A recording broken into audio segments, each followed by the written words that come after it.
Okay, can everybody hear me okay? Great, we want to get a quick feel for all of you. Who here is in a company under $1 million ARR? Okay, 1 to 5, 6 to 10, over $11 million ARR? Okay, one more thing. Who here is the founder? Or CEO? CRO? CMO? All right, product?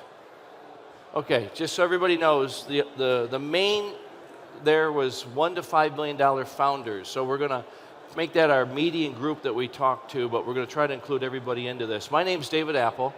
I am head of the SaaS vertical at a large British firm called Sage Intacct. We're the world's largest provider of combined financial and billing solutions. And I've got a wonderful panel up here with me. And what we really want for all of you is some discrete takeaways, because there's a lot happening in the market. I don't know, the other sessions that are going on, everybody who's the $1 to $5 million a year founder, how are you trying to nail product market fit, and how are you trying to fund that right now with the capital requirements, whatever your board's putting you through. So with that, I want to introduce Kathrin. Kathrin, you tell everybody a little bit who you are, why you're here? Great, yeah. So welcome everyone. Really nice to see you all being here at our session. My name is Kathrin Koedderitz. I'm the Senior Sales Director EMEA at a company called GP, Globalization Partners. We are an employer of record providing a compliant employment infrastructure for companies to hire the best talent anywhere in the world. And me, myself, I've actually worked in sales for over 20 years now, which is kind of a little bit scary when I'm thinking about that. I'm from Germany originally, have lived and worked in the States for quite a couple of years and have relocated for the company a couple of years ago to Ireland, where our European headquarters and where I have set up our sales team. And that's really what I'm passionate about, is scaling and building sales teams across the world. So what we have with Kathrin is a wonderful person who understands and has built a practice around helping firms like all of you build your sales function. So tap into that. Ferran? Yeah, thanks, David. Pleasure to be here. So my name is Ferran, Director of Business Development and Partnerships at Capchase. Similarly to the rest of the panel, I've spent quite a few years as well on sales, initially selling into financial institutions, which is no easy task, as I'm sure all of you know. But over the past few years, working very closely with VC-backed companies, SaaS startups, on the buy side as an equity investor, but recently with Capchase, supporting companies on the growth journey. For those who don't know Capchase, we're actually a young company, so just about 3.5 years old. We started in the US, but now we've expanded and we're present in Europe as well, with offices in New York, London, where I sit, as well as Madrid and Barcelona. What do we do? So we basically support SaaS companies from early stage all the way to seed stage throughout Series B, CD, and beyond. And we do that through a combination of non-dilutive capital, payments, and revenue acceleration. And also, fun fact, since inception, we've been coming to SaaStock, so it's very nice to be back here. That's wonderful. So with Kathrin, we've got an amazing former sales VP turned into sales coach. With Ferran, we've got someone who gives a lot of great debt financing to firms just like you, but then puts the OKRs and the metrics in place in order to ensure you're making the levels of debt financing in order to get there. So you're going to see a lot of that in his background. Zack? Sure. Hey everyone, Zack Lipton here. I work in revenue enablement at Salesloft. Been fortunate to have been a part of the Salesloft journey in the UK from the start now, 4.5 years. I'm coming at this from a perspective of education and enablement. A little bit about Salesloft, if you don't know. Salesloft is a market-leading sales engagement platform, so we focus on helping revenue teams build more pipeline, close more of it, do it more quickly, and forecast more accurately as a result. Any Salesloft customers here? Oh, hey, that's good. That's like 25% market share already. There we go. Good job. So you've got a German Swede, Spanish, and an American musician on stage. So we think this is going to be really interesting. Canadian, I'm sorry. Oh. I was almost too polite to interrupt, but I got it, I'm sorry. That's fighting words. Jeez, I'm sorry about that. And an American, if you couldn't tell. So, Kathrin, we spent a bunch of time in the green room talking about things. There's 3 key points you want to make for everybody, particularly the founders in the room. What are those? Yeah, I think from the experience that I have, there's really 3 areas that are incredibly important if things are getting a little bit tough to focus on. One is innovation.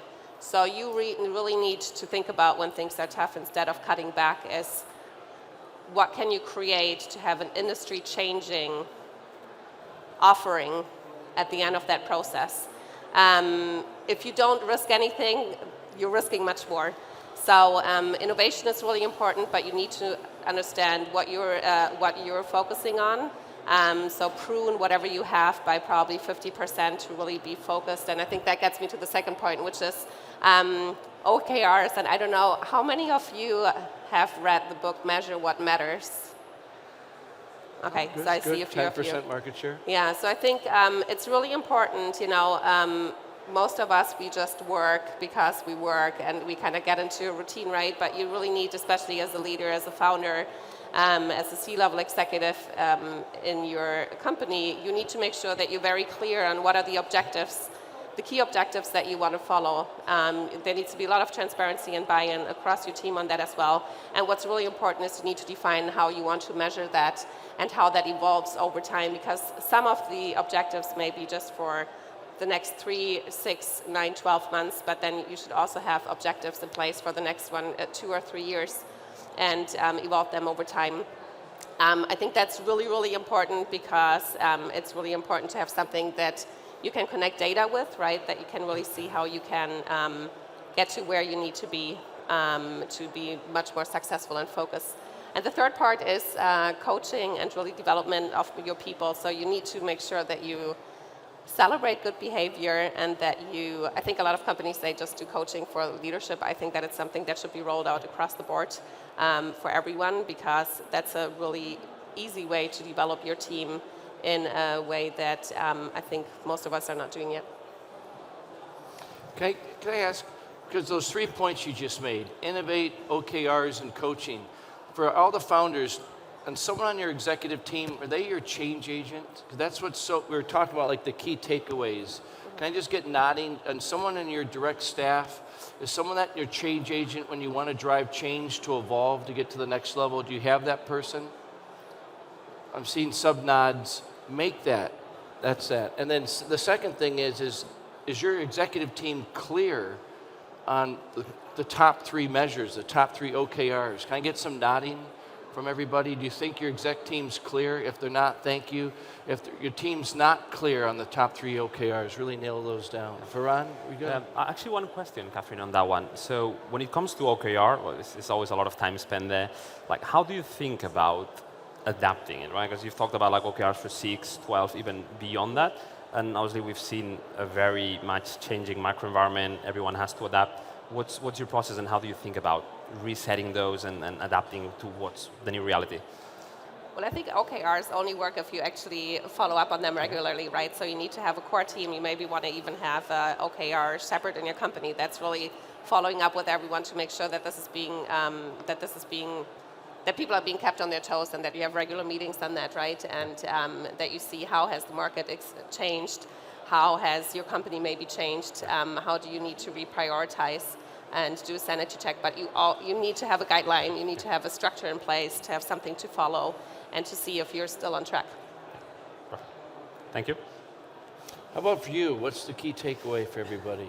Yeah, so from my end, I wanted to bring some insights actually based on what we've seen at Capchase, right? Both as a company selling into SaaS companies, but more importantly, after having underwritten, right, analyzed thousands of companies, right, as a lender. So when we look at that data, over the past year, what we've seen is 2 major trends. It's not going to come as a surprise. So one is obviously most companies are really reducing burn, right? Trying to cut down costs and be as efficient as possible with the cash that they've got. Right? That's understandable. Everyone's being told to extend the runway. Now, the second piece, which again is not going to come as a surprise, sales are going down, right? So like the growth rate is definitely going down, and that has a variety of reasons, which one could be the lack of spending on that one. But what we've seen at Capchase is that that's due in large part to sales cycles extending, right? So you've got the same team, but sales are just taking longer and longer and longer. And actually, when you double click into that one, what we've seen is at the very bottom of the funnel, right? During those pricing and contract negotiations, right? So what I wanted to come up is with a couple of, I guess, suggestions or things that could help companies alleviate that pain, right? So one is, I guess, go back to the basics and do throughout pipeline review, right? As I pointed out, like last year, everyone was focusing on top line, right? Grow at any cost, and that meant that companies were focusing a lot on top of funnel. And what that means is that over the past couple of years, a lot of the companies have accrued inefficiencies over the funnel, and that effectively is escalated in like lower conversion rates, right? So that's one thing. Now, what you should be doing is get back to the funnel, understand the different points, and see how you can improve that. And what we've actually seen is at the very bottom of that funnel, right, at the pricing. And that is because companies don't want to spend money, and during every transaction, there's always the finance function involved, right? Like people really need to understand, like, all right, what am I spending my money with? So what I would say, really make sure that you reduce the friction as much as possible at that point through flexible payment terms or like different tools that actually can make that easy. And then that brings me to the second point, that is that the buyer persona has changed as well, right? So in this case, typically, again, it depends on the tool, but we used to sell a lot more to revenue leaders, which they care about certain things, which is top of funnel, like variety of things. But now the finance department is always brought in at that sale, right? So you need to really train your sales teams so they can speak the same language, which is typically Excel, right? Or they can actually build a business case with what finance leaders want, which is effectively bottom line, right? So make sure they go back to the drawing board and you arm your sales teams with those tools so they can be more efficient at selling into the new function. Who here feels like they got their funnel dialed in right now for what the economic conditions are? Okay. Well, we'll be taking some questions a little bit later on as it comes in order to help figure that out. Yeah. And who here feels like you've got your persona dialed in on who's buying your product right now? Okay, good. Half of you. Congratulations on all that. And then one more question on that. Who here feels as though product sales or product marketing and sales are all on the same page as to who your buyer is? Okay, that's critical, because again, we want to have some visceral takeaways for all of you. If you don't have that, lead as the leaders of your companies, lead that discussion to ensure what the product's getting built is the story that's getting told to the market and the execution that the sales team is bringing together. That was a great point, Ferran. Zach, what's the key point? Just to build off Ferran's point a little bit, I think, I think we're all finding more finance involvement in deals, right? And I find it's very much exposing your your subpar sales reps because they're struggling to adapt, right, to a new reality that selling to finance leaders is different to selling to revenue leaders. They got to come with business cases, like you say, and ROI projections and all these things they need to come prepared with. So yeah, definitely a really good point. But yeah, I think I come at this from like an angle of education and thinking about prioritizing, educating your team as a strategic lever. And what does that really mean? It means thinking about education both from the top down as a way that the organization can facilitate it, but also trying to create an environment where the team can learn from each other in a really organic way. And how many of us have been on like sales training courses before? How many have you been on? 30. 30, how many? 5 or 6. Yeah, 5 or 6, right? And what do we take away, like, I don't know, a couple points from each one, maybe if we're lucky. And it's not because the content's not good, right? The content is good. It's because we don't really have an environment to apply it, to digest it, to think about it, to really make it ours, because that's how adults learn. They learn by applying concepts that are, maybe foreign. If you think about how you make a chocolate cake, what do? You Google chocolate cake, and you find the first recipe that kind of meets your basic requirements for what you have in the fridge and in your cupboard, and you make a chocolate cake. And it's kind of the same thing. We need to create an environment where sellers can learn from others on their team in a way that they can apply it. And the way that we think about this is from taking your top performers and trying to mobilize them in a way that your B and C players can learn from them really organically. Really trying to get the word out to mobilize and weaponize really your top performers. Yeah. So in our environment, that would be maybe taking them to an offsite and like seeding them with some of the great content so that your B and C players can follow up and try and learn from them, because that's kind of the flow of knowledge in these sales organizations. I was going with that because we got a lot of firms between 1 and 5 million in the room, some smaller, some bigger. How do they apply that? You said the offsite, but if they're really looking like, all right, what am I going to do from this advice? What should they do? I'd say number one, identify your top performers, right? Number one, spend time, figure out who they are and what motivates them. And I'll bet you it's probably pretty much the same thing. They want to perform well, they want to be recognized for it, and they want to have opportunities to help others, right? That's what makes a top performer a top performer.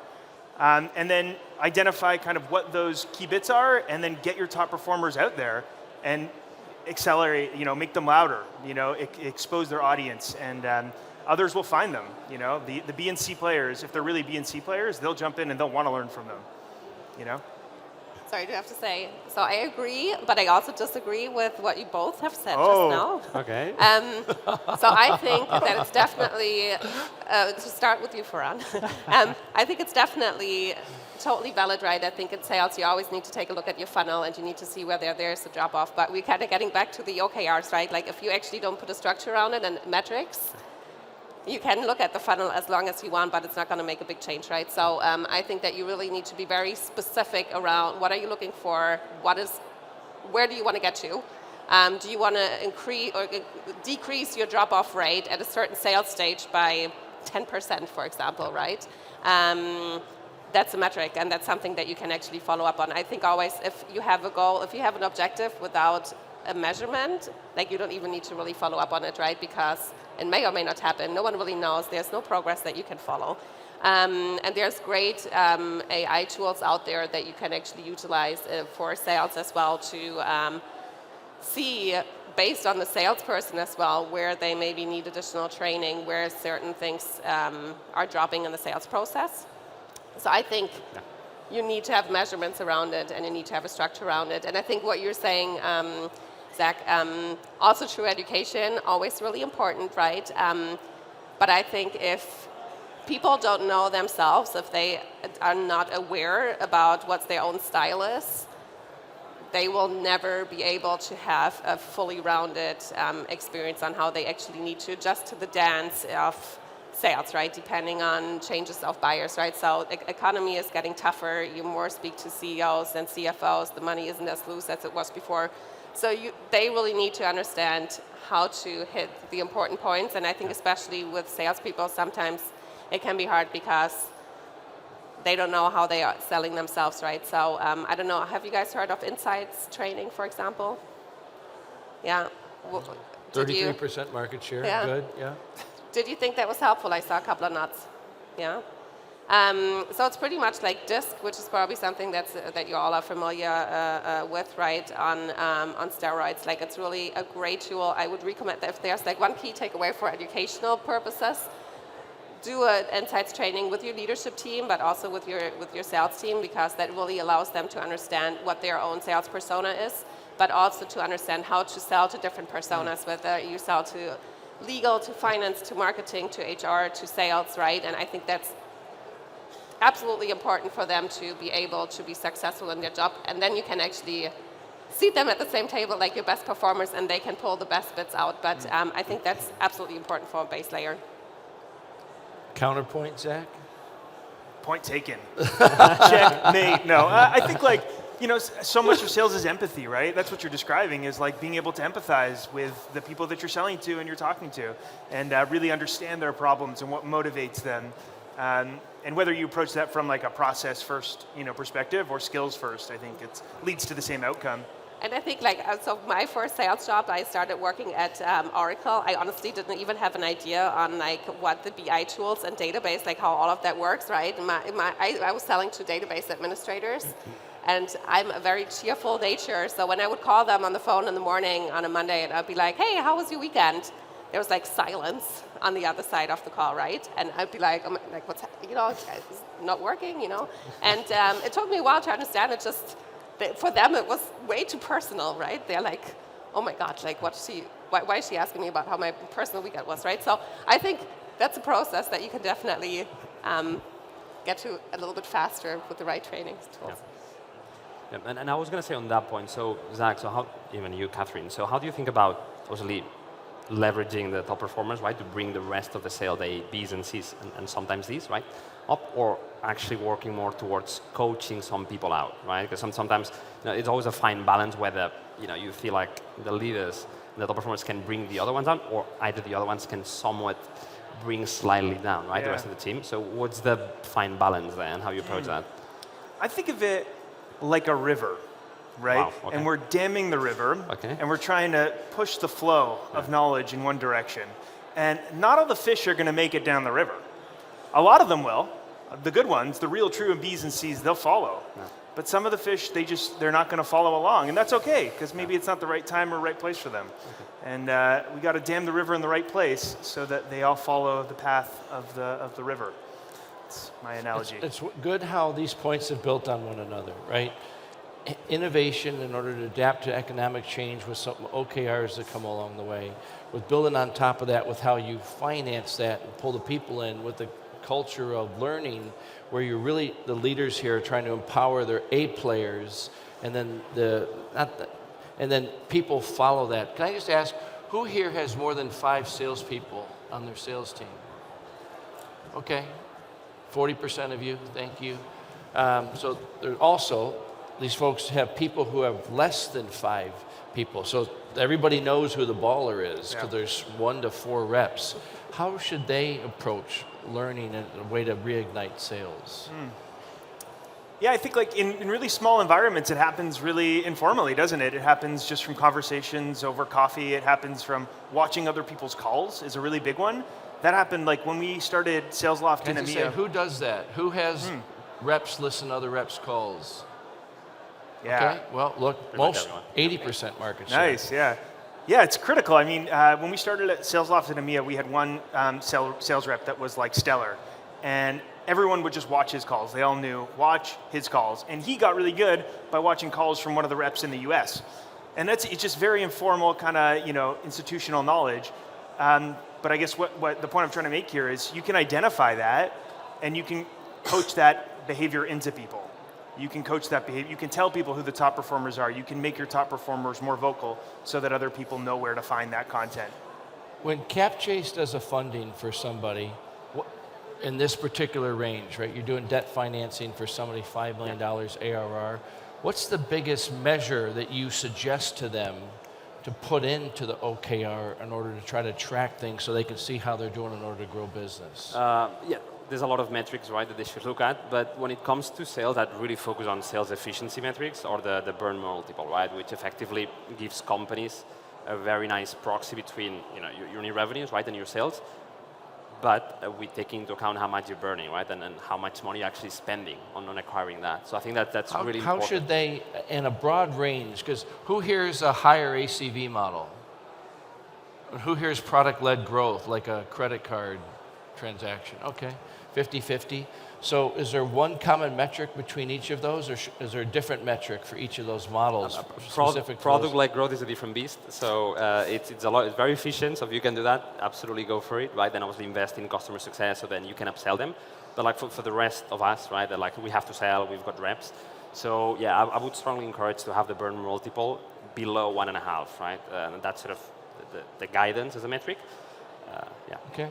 And when you're coming in to help a firm like this, let's just say that's off. Let's just say sales efficiency isn't figured out yet. They're trying to be capital efficient for what the next round of growth comes from. What's advice you would give to everybody as the first thing you do to help out? Like define your OKRs. Sorry, like I'm probably always going to get back to that because I think that's really, I like that. Yeah, that's I really like important. Like you really need to understand where you want to get to. So if it's your objective is to strategically better your sales efficiency, you need to define what are the measurements on how you're going to do it. And then you need to stay on track on how often you're meeting on a weekly basis. Who's going to be owning this? It needs to be very clear. It needs to be very transparent. You need to get buy-in of your team, and you need to follow up on that. That's good. I want to share a quick story. Because I think it's so easy to start with a lot of different projects, right? Especially as you grow. I think like if it's a small company, I've been with GP when we were less than 30 people, right? So it was like everyone was doing everything, and like somehow we made ends meet. We're now about 1,300 worldwide, and you have processes come into place, right? And there's just also in other companies that have been, right? Like you have projects, and you have innovation projects that are maybe a little bit like zombies, right? Like they're there, but like they're not going anywhere really, right? So you need to take a look and really identify what are the key strategic objectives that get you to where you need to be. And it's like cleaning out your house, right? at just making space, and then suddenly it's like, oh my God, this is all the clothes I have, or the great things that I have that I didn't even know about because it was just too cluttered. Building on that, you made a key point earlier about executive knowing thyself, right, and using that. I want to share a quick story. One of my teams, we were in the business of a great firm, and I was meeting the CEO, a guy named Joel Trammell. And I said, Joel, one of the things that was remarkable about your company as it grew was everybody was on the same page and didn't fight a lot. How did you get through that? And Joel, he had a big bookshelf in his office, and he took this book down called First Break All the Rules. And he's like, David, just read this book and you'll understand how to do it. And I'm just going to share a key point from the book, which was everybody thinks a little bit differently and approaches the world the way that they do.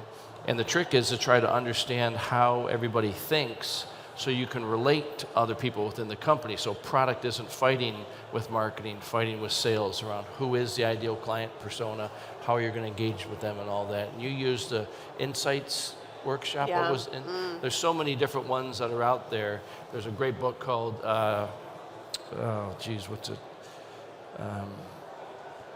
Strengths Finder.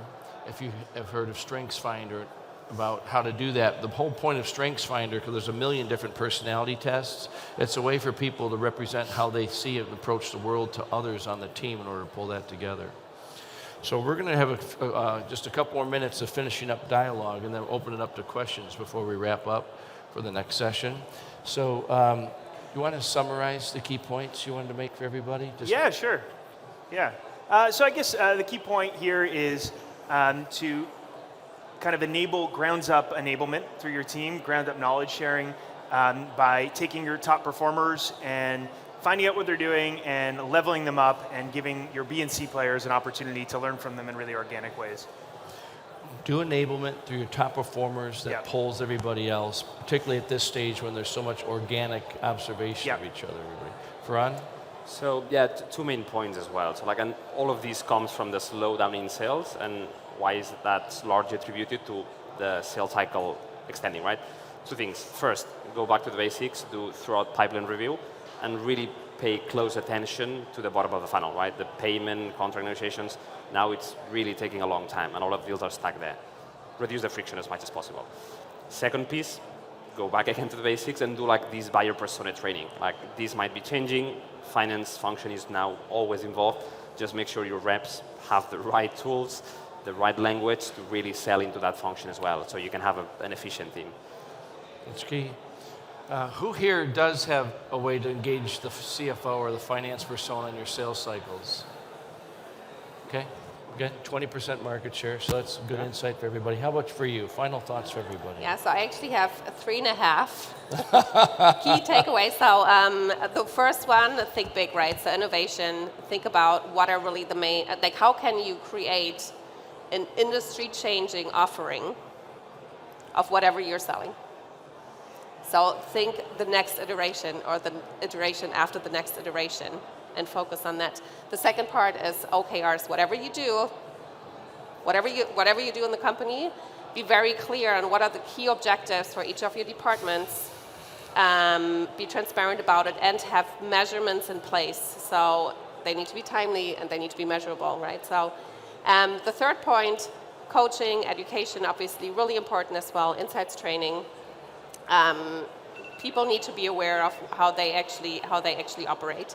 But the half point that I just wanted to make is because I heard at the very beginning and we didn't cover it really afterwards, and that's why it's only a half, is keep talking and listening to your sales team, because I think a couple of people said that there's a product and sales doesn't talk, and I think that's a really, really big challenge as well that you need to keep in mind, because wherever you are now with a small company and everyone fits at one table, you're probably, hopefully not going to be there in a year's time from now. Stay in touch with your sales team, because they will be the ones that can always tell you what exactly they need, what the customer and the prospects are actually looking to do, and make sure that you follow up on that, because otherwise you're going to have a big disconnect, and then sales can do whatever they want. If the product doesn't fit what the market is asking for, that's a completely different problem that you have at that point. Yeah, no, thank you. So, in summary, train up people, but be really clear what it is, bring your players along. Second is have great understanding about where the value that's coming from what you're selling your client with, what the pricing model is. Who here feels good about your pricing model, by the way? Okay, great. Congratulations, by the way. It doesn't always happen, so good job. And then your point is having great OKRs in place that are going to track all this so that then you can train everybody up on top of it. I've had the great pleasure of building teams from 1 to 10 to 100 to 250, and there's just some really, we want to give you a lot of first principles to be able to take away, knowing there's a lot of nuance, everybody in the audience. I think, Allison, can we take some, we're happy to take some questions. Elena, you got, take 2 questions. Anybody's got questions for us? Elena could run the microphone over to you. Would you just say your name and company? Hi, Matthew Cole, CEO of Summa SaaS, small business financial software. Great, great. Just going back, Zack, to your point about B and C players learning from A players, how do you, aside from sitting in calls, like how do you actually operationalize that? Like is there? And number 2, how many of the B players can make the transition in your opinion? And how many of the C players can make the transition to A player? Yeah, great question. I think there's 2 questions in there. So if we talk about like tactically how to operationalize this, I'll give an example of what we've just done at Salesloft. We had this new skill training program that we did. Before we rolled it out to the broader team, we took our A players and we test rolled it out with them first. And we seeded them so that when we did the bigger rollout, they came out and they were the most vocal people in the room. They were the ones talking. And everyone knows already, like informally, that these are the people to follow. So that was one example. Another is to share out their calls more broadly across the business, or any decks that they build, any resources that they use that are really effective. In terms of like elevating B to A, I don't think it's possible. And I think that's okay, to be honest. I think your B players are totally fine being B players. I think what you're looking for is how do we get your C's to your B's? And I think for that, it's really just trying to create those channels for them to learn. What's that? We use fear. Yeah, we use to have fear. your C players become B players. Yeah, it's like in a band. Not everyone can be the lead guitarist, right? Everyone has their roles, and as long as everyone's keeping on beat, you'll be okay. There's also a really good book, called Radical Candor. I don't know if you, Wonderful question. Good luck with business. Any other questions? Would you please join me in thanking our panelists for doing it. Thank you all of you for your time. Have a great day.